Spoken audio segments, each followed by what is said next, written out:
మిత్రులారా, నేను మీ రాపర్తి అశోక్ను. జూలై 9వ తేదీన దేశవ్యాప్త సమ్మె జరుగుతూ ఉంది.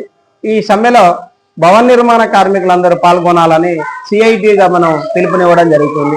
కేంద్ర ప్రభుత్వం తీసుకొచ్చేటువంటి 4 లేబర్ కోడ్లకు వ్యతిరేకంగా ఈ సమ్మె దేశవ్యాప్తంగా జరుగుతూ ఉంది.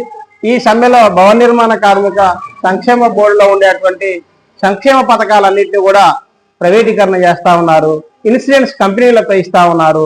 కాబట్టి మనం ఈ సమ్మెలో పాల్గొనాలని సిఐటి భవన నిర్మాణ కార్మిక సంఘం మీ అందరికీ పిలుపునిస్తూ ఉంది.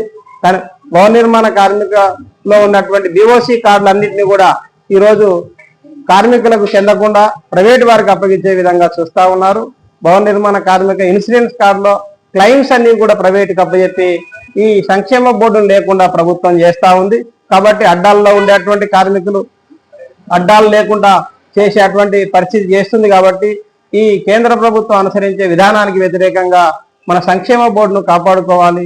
సంక్షేమ పథకాలను మనం కాపాడుకొని వాటి కోసమే ఈ సమ్మె జరుగుతూ ఉంది. ఈ సమ్మెలో మీరందరూ కూడా జూలై 9న జరిగే సమ్మెలో మనందరం కూడా పాల్గొని ఆ సమ్మెను జయప్రదం చేద్దాం.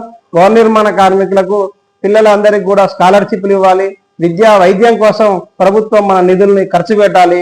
అదేవిధంగా పట్టణ ఉపాధి హామీ పథకం కల్పించాలి. రోజు పని లేదు, అడ్డా మీదకి వస్తే పని దొరకనటువంటి పరిస్థితి ఉంది.